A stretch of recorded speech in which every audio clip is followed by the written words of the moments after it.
de la Escuela Superior Peronista en su apartado tercero, que se refiere a los principios básicos de la doctrina peronista o justicialismo.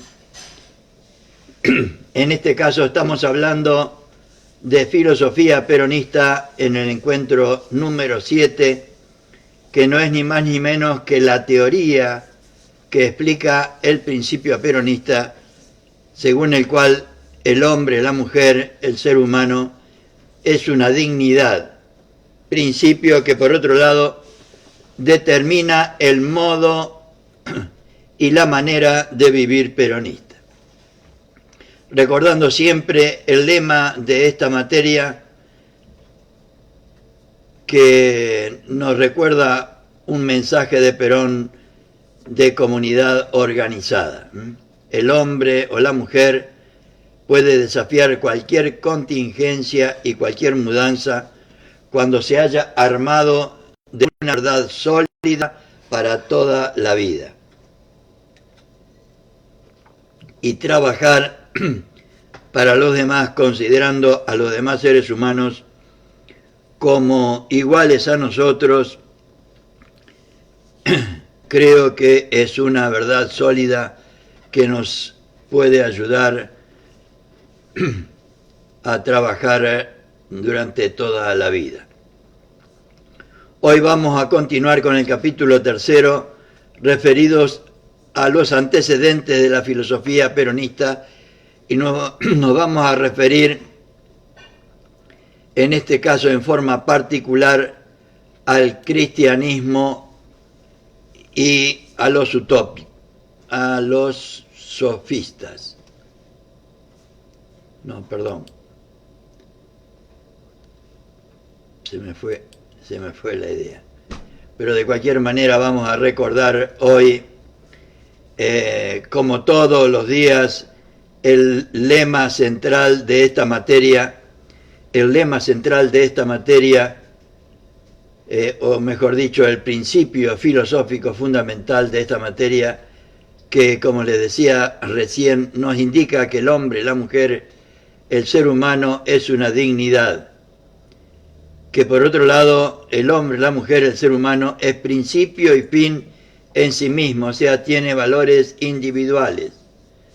El hombre, la mujer, el ser humano tiene una función social, o sea, tiene valores sociales y también tiene valores espirituales, o sea, es una armonía de materia y espíritu.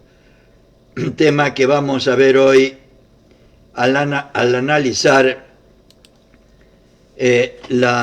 al cristianismo como antecedente de la filosofía peronista.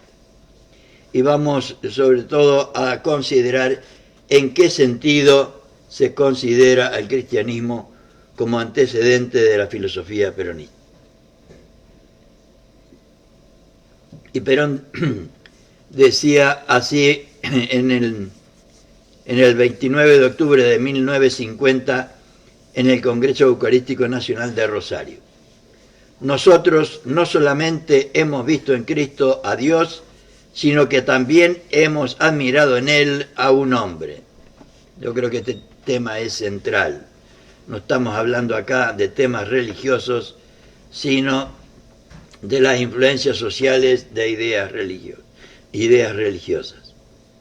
Amamos a Cristo no solo porque es Dios, lo amamos porque dejó sobre el mundo algo que será eterno: el amor entre los hombres en términos generales, ¿no? Y vamos a ver primero una introducción, llamémosle así, a lo que fue el cristianismo, porque se desarrolló, se inició en la época del Imperio Romano.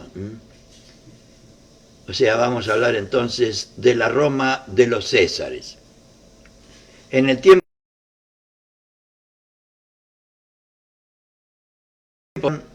que resultaba difícil a sus dirigentes mantener su control.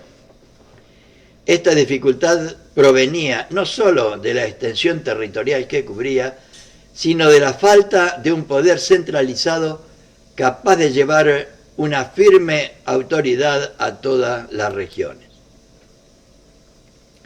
En efecto, la autoridad del imperio llegaba a las provincias por intermedio de gobernadores, que aparecían ante ellas como aves de rapiña, ávidos de riquezas, que no se saciaban con los 1000 impuestos y gabelas, o sea, o tributos, con que gravaban a las zonas de su influencia, que podía ser una o más provincias en que estaba dividido el Imperio Romano, donde administraba el derecho romano, según el derecho romano.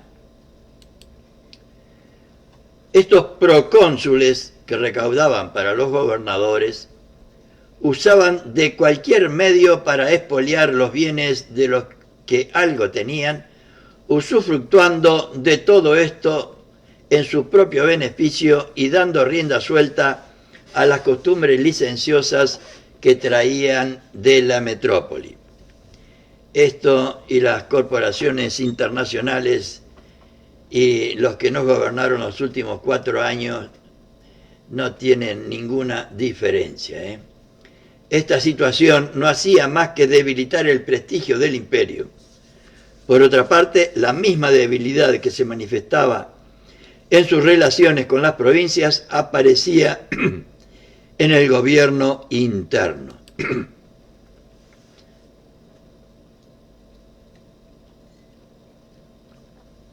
Por otro lado, las arbitrariedades respecto de las clases populares, la degradación de las costumbres, el relajamiento de la disciplina militar en un estado fundamentalmente guerrero como era el de ese tiempo, el abandono de toda norma ética que condujo a los patricios, o sea, a las familias aristocráticas romanas,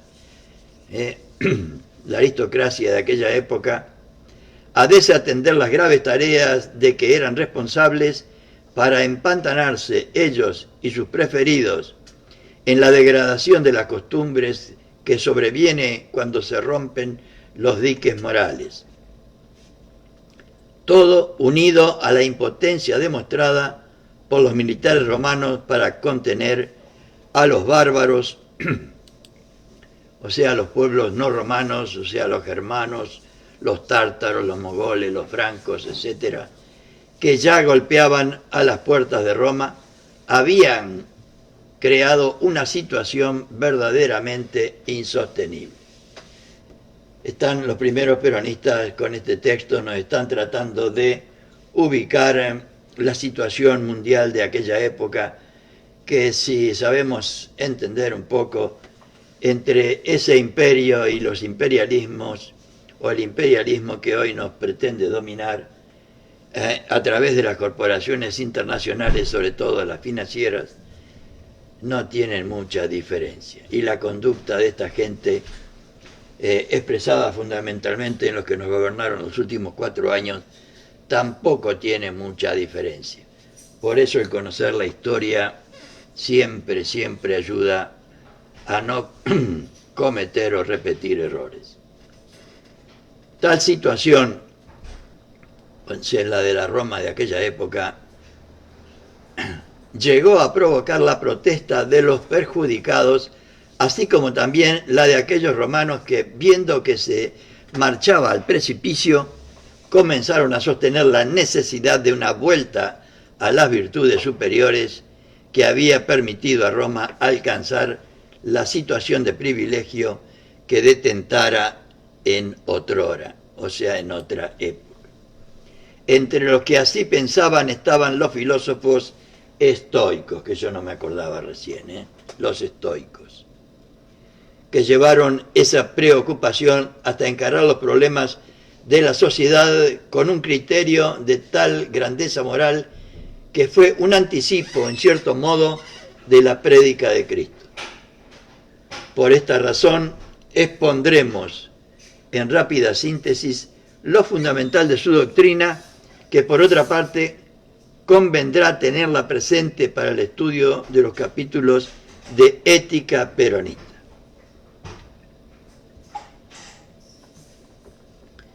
Estamos analizando el periodo anterior a la presencia de Cristo en Belén de Galilea. Y vamos a hablar entonces de los estoicos que existieron entre el siglo III antes de Cristo hasta finales del siglo II también antes de Cristo, después de Cristo. Los estoicos traen un nuevo sistema sobre el hombre y el mundo. Es un tema importante el que traen los estoicos y que sostiene el peronismo. Sostienen que en el universo todo está concatenado de tal manera que cada cosa y cada ser es engendrado para otro. Disculpen por ahí mi ronquera. El conjunto de todos los seres así relacionados es una armonía gobernada por Dios. Perón va a decir después que el hombre, el ser humano, es una armonía de materia y espíritu, y Perón va a hablar también de la armonía en todo como fundamento de su tercera posición. Como fundamento de su tercera posición. Esta idea de la concatenación universal de los seres es muy importante porque significa que entre los hombres hay vínculos recíprocos, es decir, que los hombres no son piezas aisladas dentro del universo, sino que están unidos por una ley natural.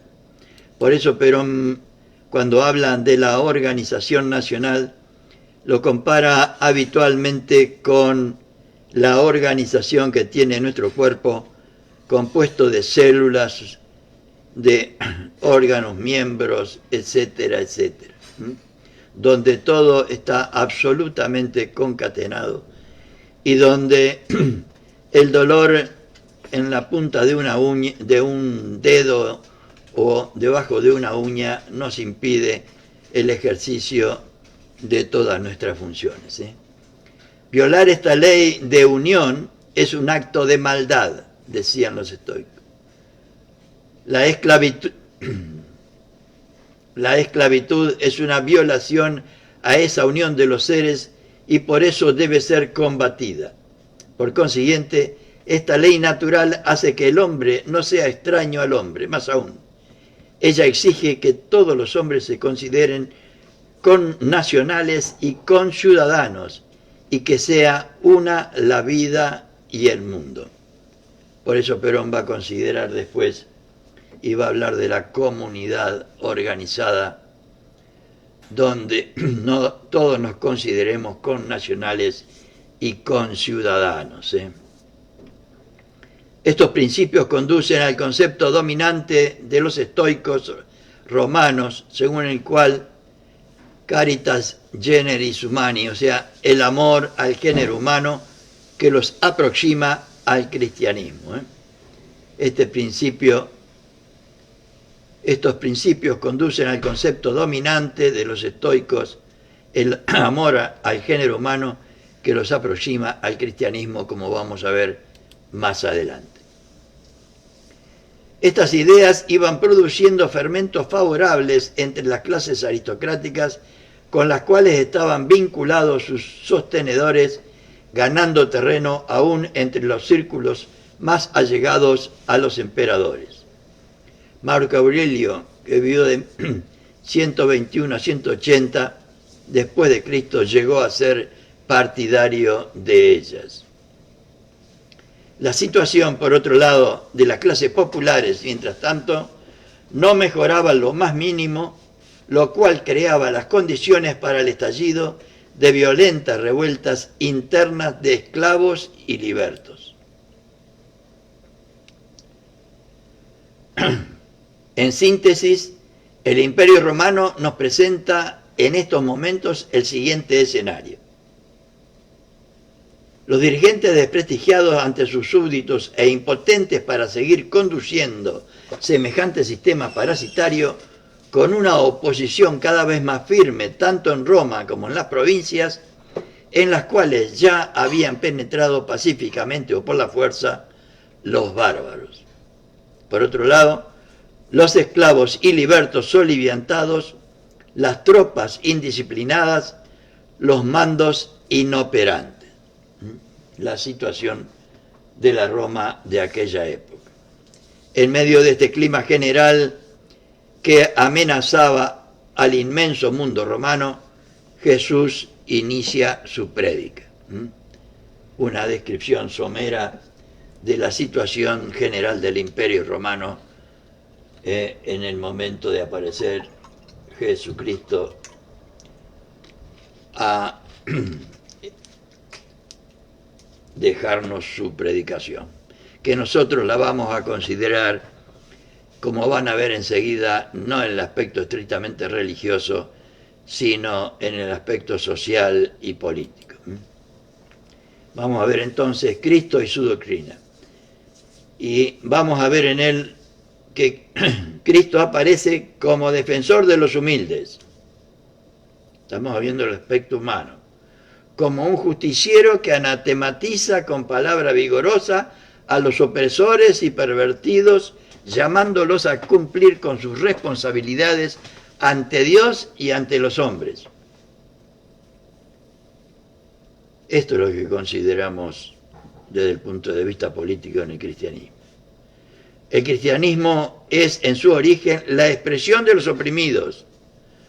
Por eso la descripción que hacían los compañeros del primer peronismo y que acabamos de compartir con ustedes.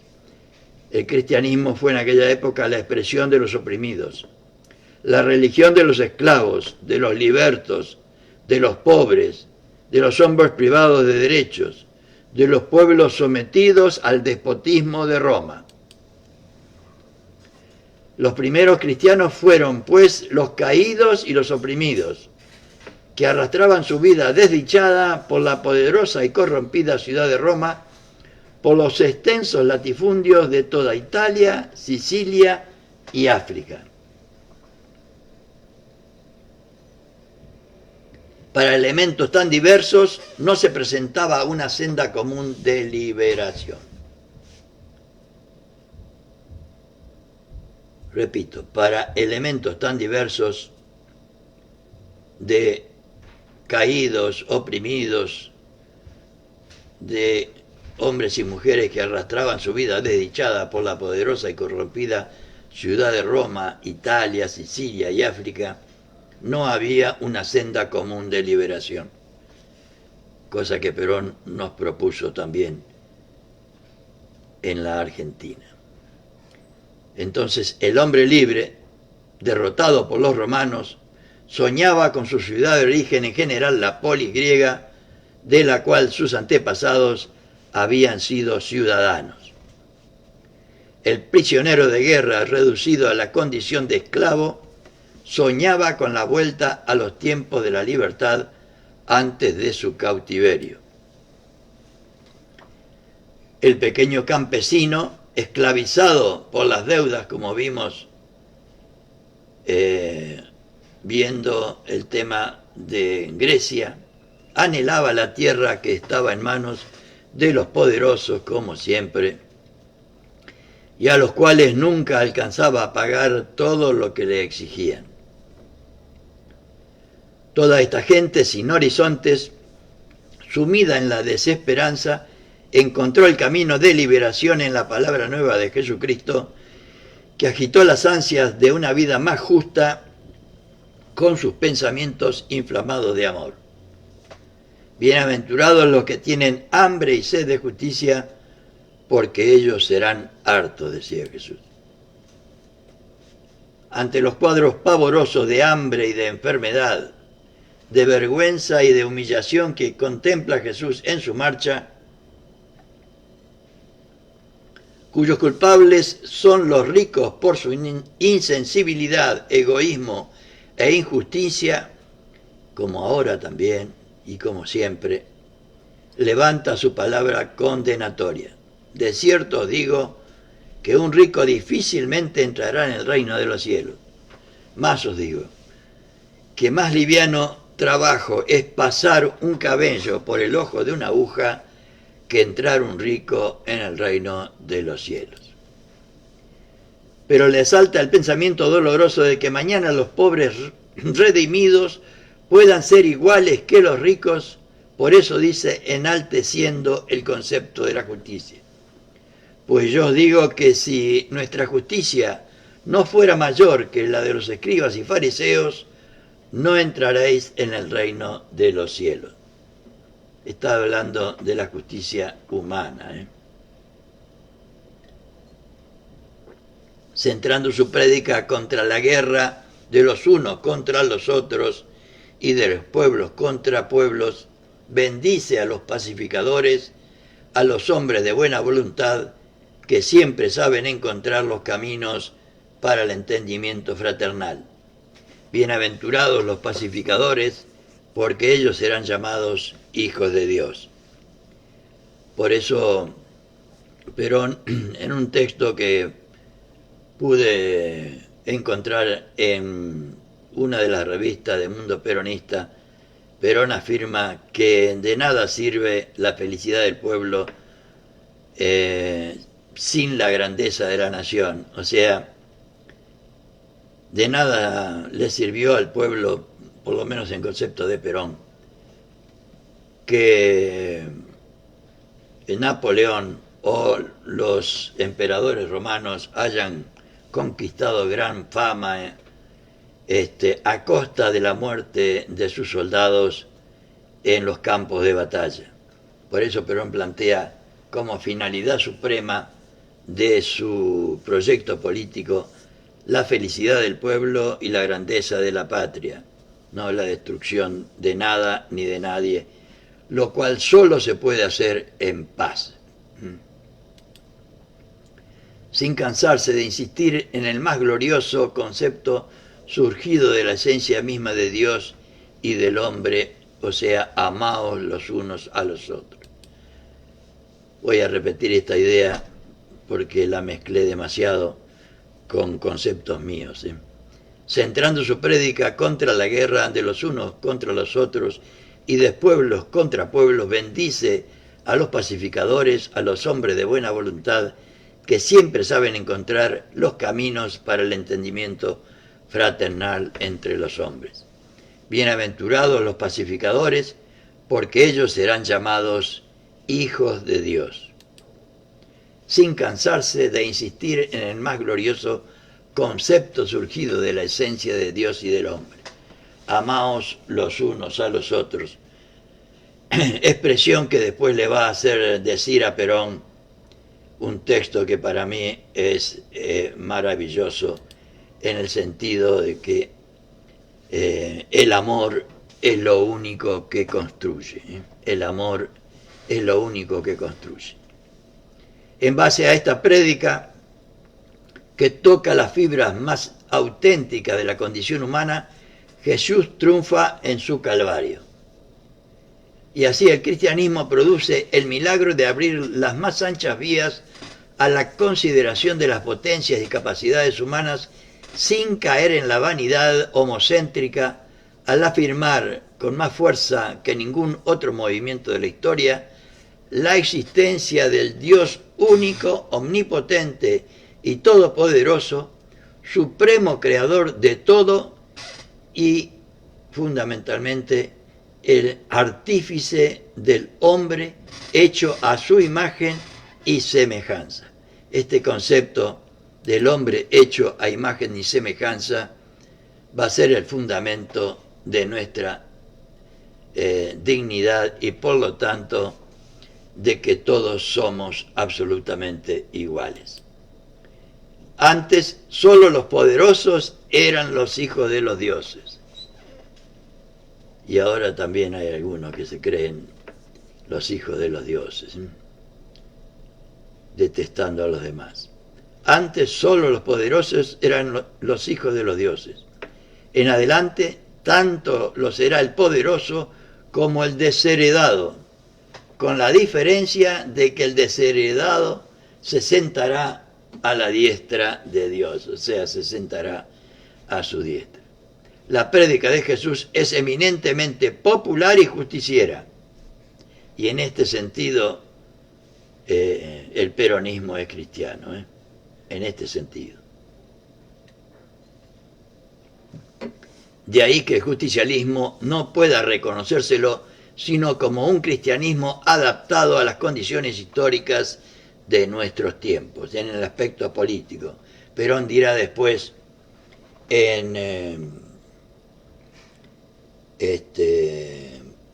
su obra póstuma, El modelo argentino de proyecto nacional, que el justicialismo será la expresión política de la concepción cristiana del mundo, o de la manera de entender el mundo por el cristianismo, como los primeros peronistas, a través de filosofía peronista, están tratando de compartir con todos nosotros, tarea que yo humildemente estoy haciendo, considerando y teniendo presente siempre la idea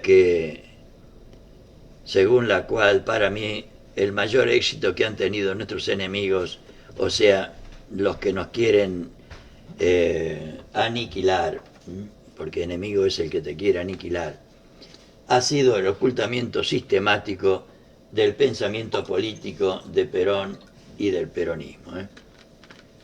Veamos, si no, la palabra de su genial creador, y vamos a ver textos de Perón que justifican las afirmaciones que veníamos haciendo hasta ahora. Veamos, si no, la palabra de su genial creador. Sueño con una comunidad de hermanos, donde cada uno piense un poco más en el necesitado que está a nuestro lado que en satisfacer nuestra propia vanidad, nuestros vicios y nuestras necesidades, según lo dijo Perón el 14 de octubre de 1953 en la clausura del Congreso de Enseñanza Religiosa. Y cuando condena las riquezas que amasan los modernos esclavistas, que todavía existen, Perón decía: no queremos que la riqueza de unos pocos esté apoyada sobre torsos enjutos de esqueletos vivientes por la miseria de esos patrones que no supieron cuidar más a sus hombres que a sus vacas o a sus toros.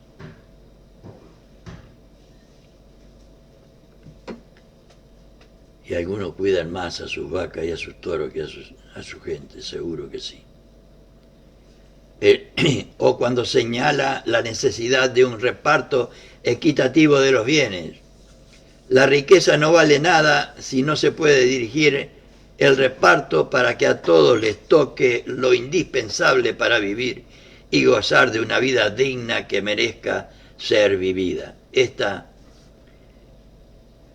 Este reparto para que a todos les toque lo indispensable para vivir y gozar de una vida digna que merezca ser vivida no es ni más ni menos lo que en la definición de doctrina peronista se refiere como a la felicidad del pueblo. La posibilidad de que todos y cada uno puedan tener la posibilidad del ejercicio pleno de todos sus derechos que le permita lo indispensable para vivir y gozar de una vida digna que merezca ser vivida, como nos corresponde por nuestra dignidad de seres humanos. Al señalar que la injusticia de la oligarquía no debe ser sustituida por una nueva injusticia, como cuando Jesús condenaba la injusticia de los fariseos llamando a no imitarlos, pero nos decía: nosotros no hemos venido como innovadores a quitar una injusticia para instalar otra. Hemos venido a suprimir una injusticia para fijar la justicia, teniendo al hombre, a la mujer, al ser humano como una dignidad y por lo tanto capaz de ser dignificado fundamentalmente a través del trabajo. Igual que en sus sencillos conceptos sobre la máxima aspiración de los hombres y de los pueblos en todas las épocas, o sea, la paz. que siempre Perón defendió. Queremos la paz porque la única arma que nos puede hacer grandes es el trabajo en la paz. Un poco lo que yo les quería transmitir antes, hablando de la paz.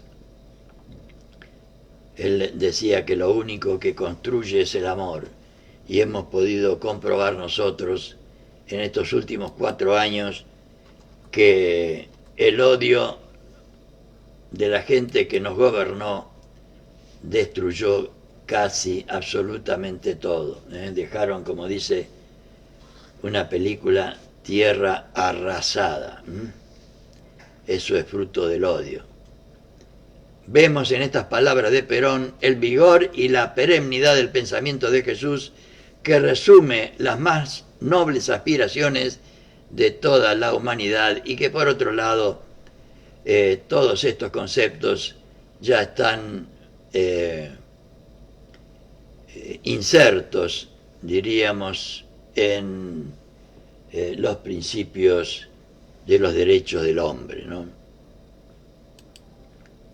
En efecto, al igualar a todos los hombres en la humildad derivada del hecho de ser todos hijos de Dios, Cristo prestaba el más grande favor a que podían aspirar los humildes, el de la supresión de odiosas divisiones de los hombres en clases, que existió y todavía sigue existiendo en tantas partes, y que el peronismo propone sustituir por una sola clase, la de los hombres y mujeres que trabajan.